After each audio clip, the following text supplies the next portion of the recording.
Ourselves, our children, their children, and their children. Now you clap.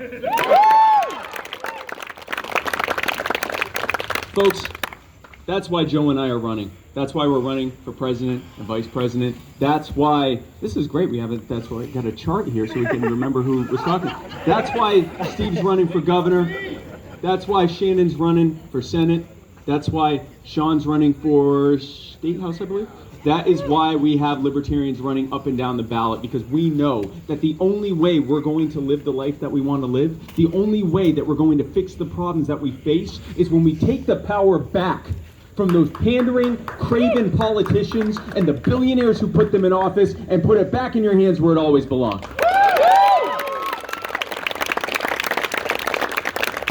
Folks, who here is sick and tired of watching their loved ones, their neighbors, maybe even yourselves, sign up and swear to protect and defend the Constitution and the American people from all enemies, foreign and domestic, only to be sent overseas by those domestic enemies to fight and kill and possibly die for the benefit of military contractors and central bankers and foreign dictators and who else? And drug cartel, politicians and drug cartels. Who is sick of that? And who here is sick of when those who are fortunate enough not to come home in a flag-draped casket, and who are subjected to PTSD and traumatic brain injuries and other health issues, are subjected to the worst form of healthcare in this country, the VA? Yeah. Who here is sick and tired of watching the cost of living, everything from healthcare to housing to higher education and everything in between, spiraling out of control because of terrible Republican policies? Who here is sick and tired of watching entire industries flee, not just here in North Carolina, but around the country, or go out of business because of disastrous Republican economic policies? Who here is sick and tired of watching entire communities being destroyed by this failed war on drugs, and watching an increasing number of people being brutalized by an increasingly unaccountable and militarized police state?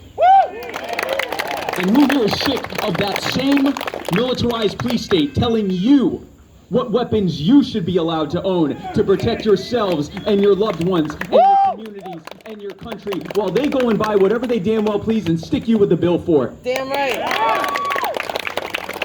And who here is sick of being told whether or not you're essential, whether or not you should be allowed to go outside, whether or not you should be able to work to provide for your family, whether or not you should be allowed to operate your small business, whether or not you should be allowed to go to your house of worship or go and visit your loved ones, and be told that you have to stay inside until further notice, and you're handed $1,200 while billionaire cronies are given trillions of dollars to make sure their bottom line wasn't affected one bit during this massive recession, and you get stuck with the bill with that, with interest? Who here is sick and tired of living under this Republican system?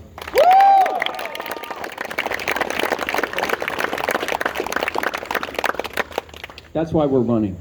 That's why, I'm going to read it off. That's why Shannon's running. That's why Jeff's running. That's why Steven's running, and Kat and Travis and Adrian and Sammy and Michael. Man, this is a great chart. And Michael, both Michaels, and Dee and Guy and Richard, Liam, Bruce, Justin, Jason, and everyone else running as libertarians up and down the ballot in all 50 states plus DC. That is why we are running. We're not just running to tell Americans that they have another politician they can vote for. We're not just running so that we can tell American voters that they have another political party they can vote for. We're running to end the Fed, and to end the ATF, and to end the IRS, and to end the DEA, and to end the war on drugs, and to end police brutality, and to end the wars overseas, and to put the power back in your hands where it always belongs. We're also going to end the ABC. I know where everything still is. That's why we are running, to take the power back, because that's how we will be free, that is how we will be safe and healthy and happy, and that is why we are libertarians, and that's why we're voting for Joe Jorgensen. Let's be very clear. The outcomes that we are facing right now are not unintentional. They are not unintended outcomes that we couldn't have possibly known were going to happen. We've been saying that they were going to happen in the 49 years that this party has existed. They knew that it would happen. And they wanted it to happen. They did it anyway because they want you to be anxious. They want you to be scared. They want you to be desperate. They want you not to know how you're going to be able to make ends meet. They want you to wonder if you're even going to be able to pay your rent or your mortgage or your car note. They want you to be resentful and scared and angry and desperate and hopeless. They want to break your spirit. Because if they can make you hopeless, and if they can make your spirit broken, it's that much easier to convince you that all you need to do is give them the rest of your money and your power. All you need to do is let them take total control of every aspect of your life, and then you'll be safe. Then you'll be healthy. Then you'll be just fine. Then you won't have a single thing to worry about. Well, folks, we know that the last people that we can trust to get us out of this mess are the people who put us in it for the specific purpose of taking control from you and making your life harder. That is why we are not Republicans or Democrats. That is why we are libertarians, and that is why we are demanding our power back. Now, before I talk about my amazing running mate, let me take a moment to talk about those two fools that you saw on the debate stage there. By the way, shout out to my opponents for making our job a lot easier. Someone recently asked me, actually a few people recently asked me, Spike, who do you think won the debate? And I said, we did. And when I said we, I didn't mean Joe and me, although we definitely won that debate. I meant y'all that have been going around sometimes exasperatedly telling your loved ones that there was no real difference between Republicans and Democrats, that they're all a bunch of clowns, that they're all just making this work, that they're working together every single day. That the only time they ever say anything true is when they're talking about how terrible the other guy is. That was the only time they said anything of any value up there. When Donald Trump would say how terrible Joe Biden was, he was pitch perfect. And when Joe Biden was saying how terrible Trump was, he was dead on accurate. It was downhill from there. Let's talk about Joe Biden. Oh, you've heard of him. Name a policy you hate. The war on drugs, endless wars overseas, Obamacare, spiraling cost of healthcare, spiraling cost of everything, civil asset forfeiture. Immunity? Qualified immunity. No-knock raids. The 1994 crime bill, which led to more African Americans being put in cages than during slavery. He was the architect of these things. Joe Biden is, I'm sorry. Taking credit for LGBTQ rights. Taking credit for LGBTQ rights. Joe Biden is the architect of every bad thing to come out of Washington, D.C. in the nearly 50 years he has been there, when he's not busy sniffing children. Joe Biden is the architect of what we are facing, and how fitting that the architect of the militarized police state would pick for his running mate one of its most brutal enforcers. Let's talk for a minute about Kamala Harris. Kamala Harris, you said it. Kamala Harris has the distinction of putting more people away in prison for victimless crimes than any other person alive. Kamala Harris, who at least twice that we know of, intentionally withheld exculpatory evidence in a capital murder case. No integrity. Let me say that again. There are at least 2 times that we know of where there was a black man in court that she was trying to have executed, and she had evidence in her office that demonstrated they didn't do it. And not only did she not refuse to prosecute him and ask for the charges to be dropped, she withheld the evidence even after the courts ordered her to release all evidence they had. Why did she do that? Well, first of all, because she didn't care about them.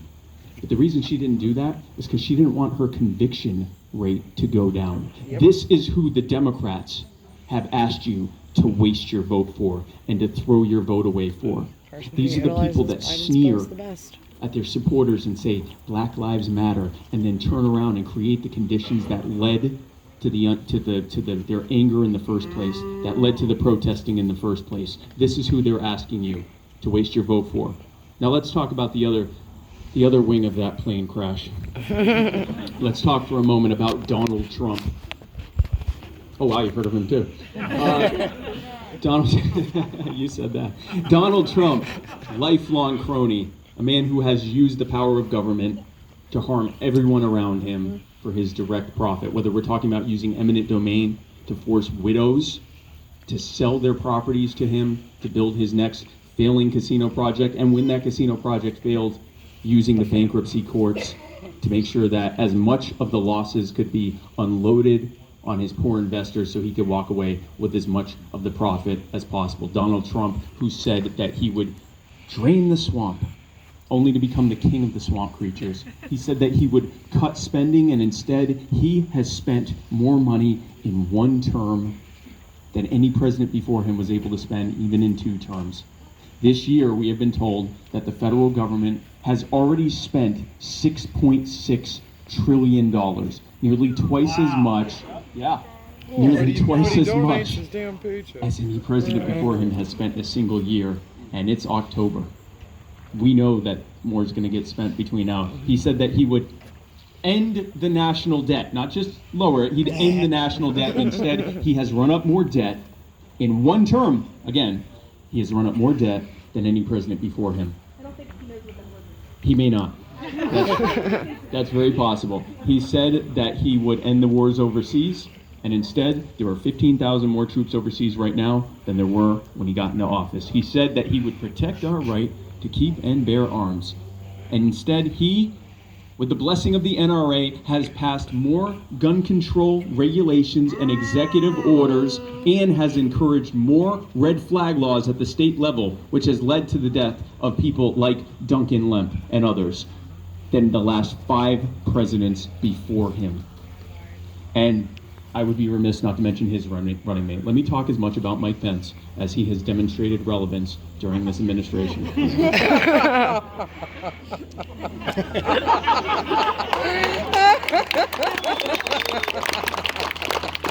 That's why there's not anything good or bad to say about him. I forgot what I was talking about. I'm so sorry. So sorry. That never happens. That never happens.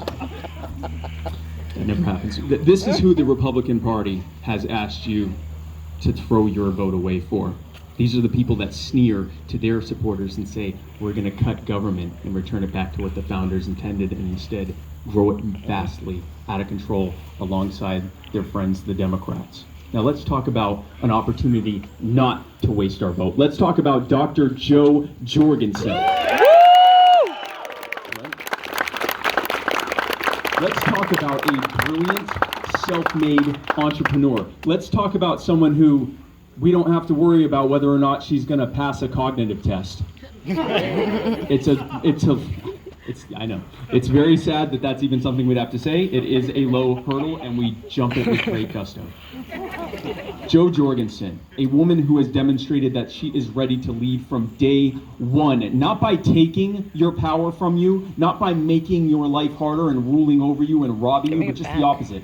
By putting the power back in your hands, by allowing you to live the life that you want to live, by removing the barriers and burdens that the Republicans have put in place to make it harder and harder and harder for us, especially the most marginalized among us, giving us our power back.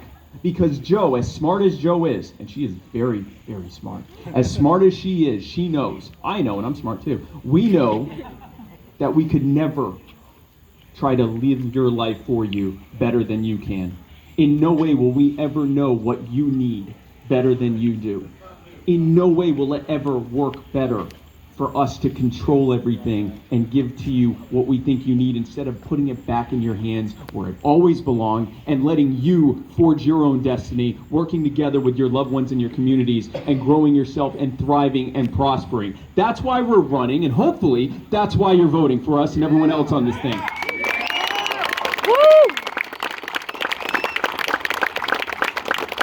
Jo and I are running on a platform of nothing less than setting America free. We are working with the Libertarian Party of North Carolina and the Libertarian Party of Wake County and Durham County and Orange County, and I think I was told the 4th county, I don't remember it at the moment, but every single local and state affiliate across this country, as well as the National Libertarian Party. We are working with you every day to build nothing less than an army of human liberty, fighting for a world set free in our time, and we need your help. If you have not, you can clap that. If you have not already done so, I ask you to join the Libertarian Party today. Go to lp.org. Do we have sign-up sheets here for Libertarian Party? Go to lp.org and sign up today. It is we just saw the Libertarian Party was the only party during a pandemic that was able to get on all 50 state ballots. That is because we have the grassroots power. We are the only ones that are in the position to fight back against the Republican machine. We're the only ones that are in a position to do so. We ask that you join us at the grassroots level, because it is at the grassroots level that everything happens. And when you're done with that, I ask you to join the Libertarian Party of North Carolina. I ask you to find out about joining your local affiliate. And if your local area doesn't have one, I ask you to start it. We are the grassroots army.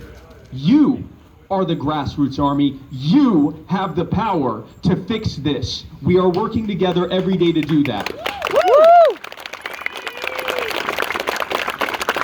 And folks, when you're done doing that, I ask you to go to Joe20, that's JO20.com, and join us. We have a volunteer form that you can fill out.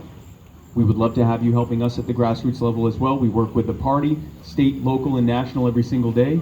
We'd love to have you join us. And we ask that you give what you can, because it is what allows us to do these tours. It is what allows us to go around a country at a time when our opponents are hiding in their bunkers, in their basement, to get away from the wrath of the American people who are fed up with their nonsense. We want to be able to go out there to meet them across this country, and we need your help to be able to do so, because folks, unlike our opponents, we don't rob you to pay for our campaigns.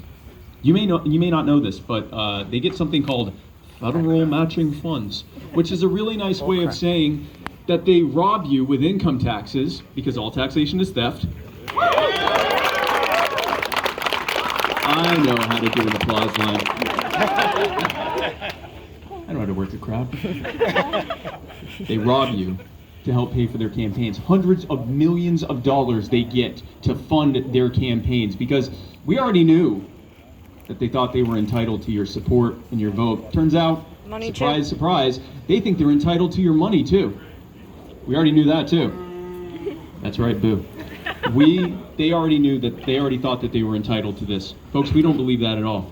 We believe that we have to earn your support. We believe that the reason you're here isn't because you owe it to us. We believe that you're here because we've earned it. And if I have earned it, if I have earned your support, and if I have earned your vote, and if the candidates running up and down the ballot in North Carolina have earned your vote, then we ask you to give what you are comfortably able to give. Let me give you another part of that, why we need the help.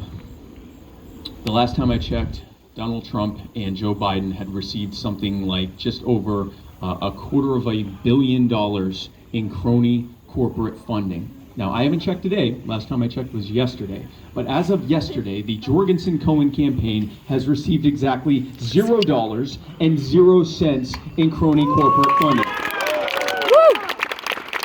For two very powerful reasons. Number one, we'd never accept it. Number two, they'd never give it to us, because they know that when Joe Jorgensen gets into office, they know that when Steve gets into office, they know that when Shannon and Sean and Liam and everyone else running here get into office, their game is over. They're gonna have to actually provide value if they want to remain rich. There won't be a federal or state trough for them to suck from the teat of the American taxpayer and the American worker anymore. They know that their system of patronage that they have set up to rob you for their direct benefit is over, and they'll have to pull themselves up by their bootstraps and live within their means like they've been telling us to do for decades. They know that when we take the power back, that it's all over for them, and that is why they will fight us at every step, and that is why we have to fight back and take the power back.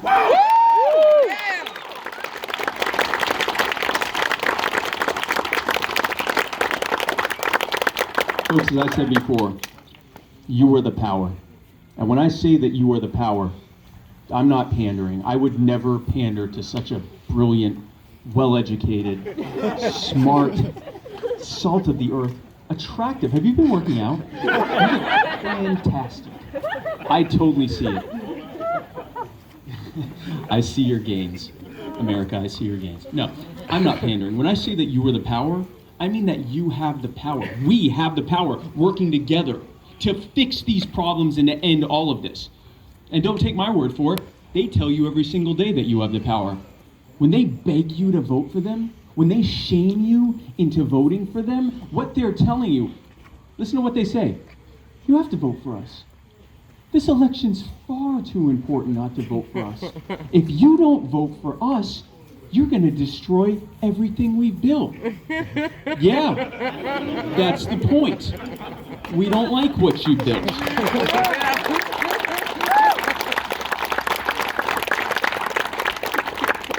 We don't like what they've built, and we are going to destroy it.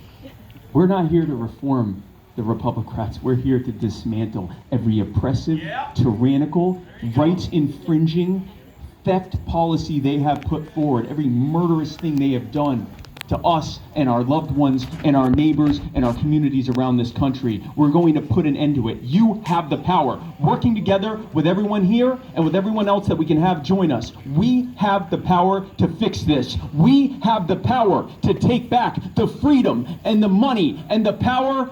Now let's go win this thing.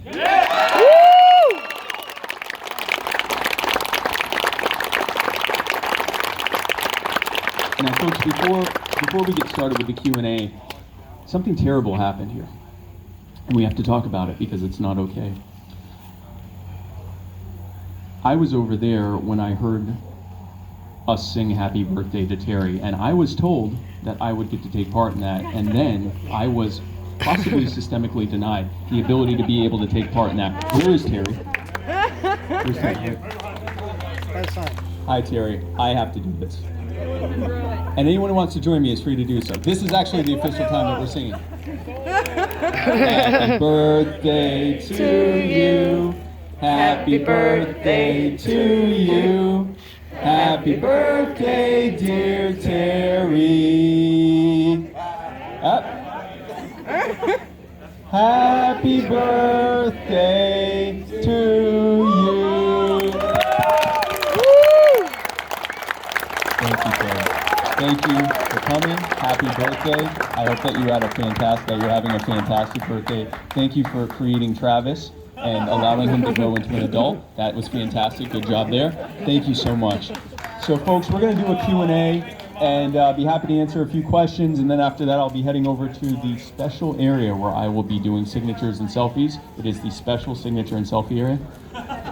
I appreciate the alliteration as much as you do. And we'll be doing some Q&A here first. Anyone who has any questions, feel free. If you want to come a little bit closer, and I just need to be able to hear what you're asking. So come close enough to ask a question. I'd be happy to answer it. Hey man, how are you doing? Oh, do you want that here? Hey Spike, how you doing? My name is Mark.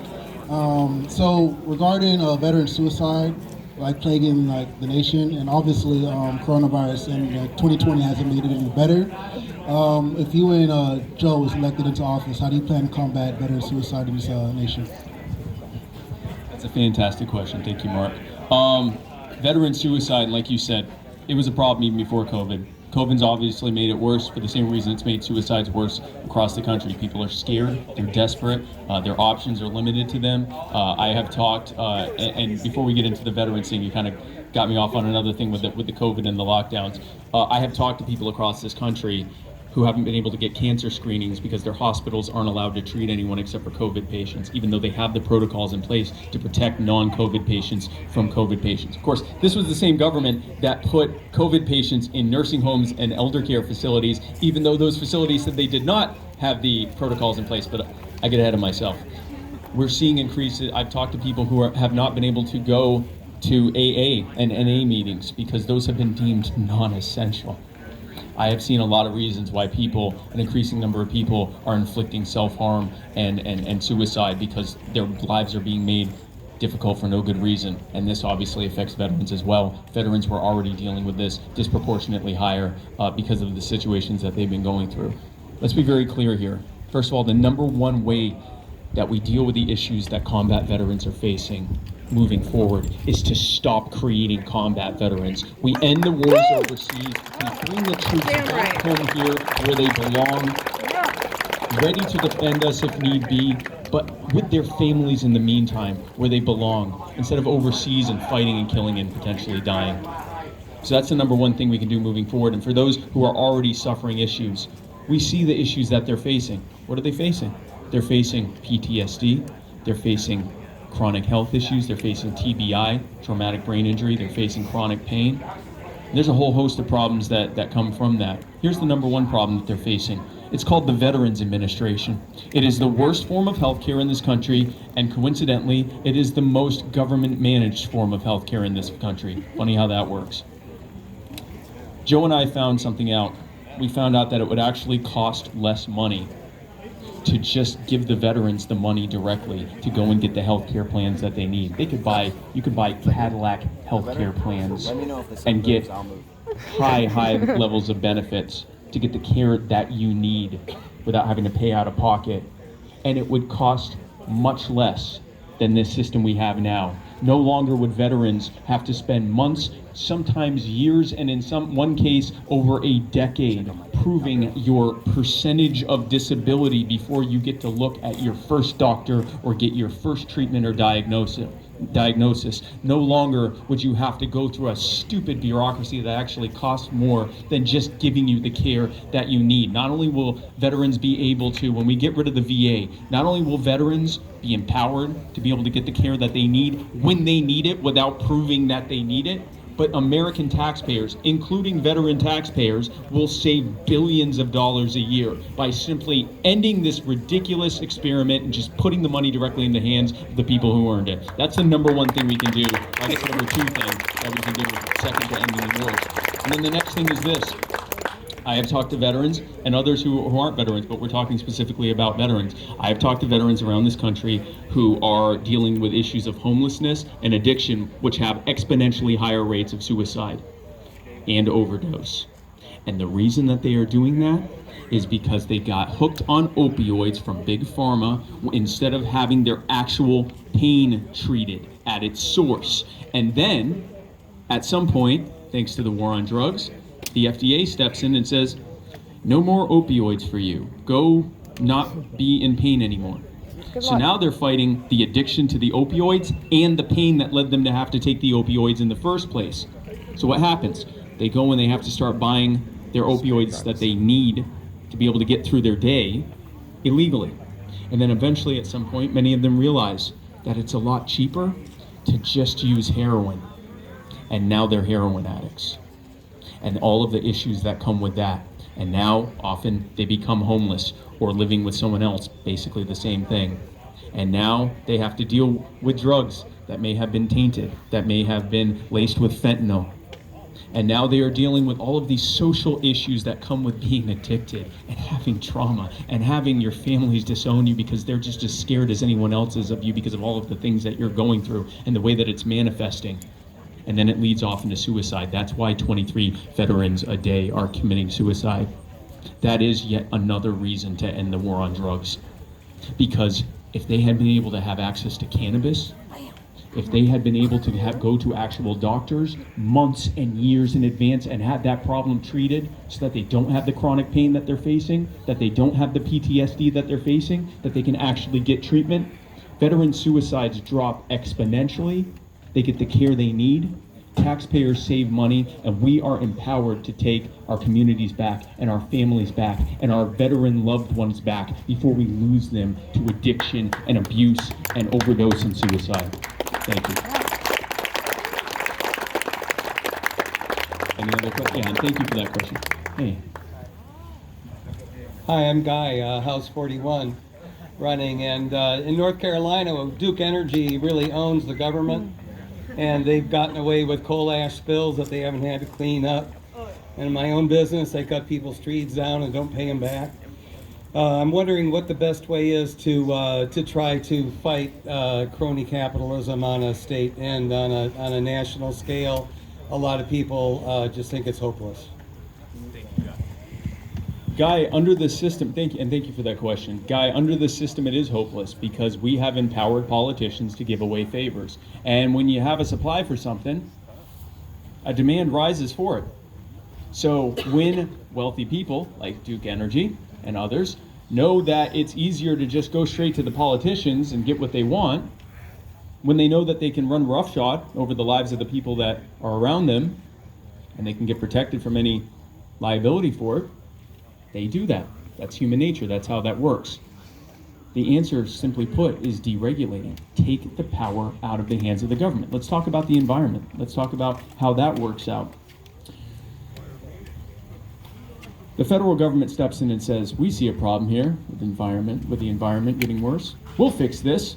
We're going to create regulations. Where are we going to get these regulations? Oh, look, this crony company here that helped pay for me to get into office has handed me these regulations. I'm going to pass these regulations. Now, coincidentally, those regulations put all of that crony company's smaller competitors out of business because they can't afford the cost of compliance. Now, these companies weren't the problem. They're not the big polluters. They're not the ones doing massive damage to our environment, not to mention our properties and our health. They're not the ones doing that, but they can't afford the cost of compliance. So they go out of business, leaving only the large polluting companies left to be able to do as they wish. And when those companies do things like spilling coal ash, when they do things like cutting down trees, when they do things like dumping sludge into our lakes and our rivers and our streams, the federal government comes in and does three things. Number one, they give them a slap on the wrist fine, hundreds of millions of dollars, maybe a few $billion, for sometimes trillions of dollars in damage that they've done to our property, to our health, to our lives. The next thing they do is indemnify them. They protect them against lawsuits. They protect them against you being able to sue them for the damage that they did. Now, if I did any damage to your property, you could sue me, take me to court, and if I'm held liable, I'd have to pay you. But when someone destroys your entire community and environment and your health, they get protected from the government. They don't have to pay a thing. Then the next thing they do to add insult to injury is make you pay for the cleanup. Yeah. You, the victims of what just happened, get robbed, because all taxation is theft, get robbed to pay. Not as powerful the second time. That's okay. That's good. That's good. That's good. That's good. You're getting used to it. That's good. You get robbed to pay for it. The thing that happened to you, you get robbed to pay for that. We see that with everything. We just saw that with Breonna Taylor. Breonna Taylor gets killed, so the taxpayers pay for it, not the cops that didn't. Anyway, before I get into that, so they do these things. They give a small slap on the wrist. They protect them against actual liability, and then they make you pay for the cleanup. And their justification for this is, well, we have to do it this way, or else those companies would go out of business. Good. If a company can't operate without doing massive damage to everyone around them and not having to pay for the cleanup for it or the liability for it, they should go out of business. What a terrible business model. And more importantly, if they know that they can lose everything and become penniless if they treat you this way, they won't do it. They won't allow this stuff to happen. They won't dump sludge and coal ash because they know that they'll lose everything as a result of it. They will self-regulate, and they will do so in a far better way than the government could have ever done.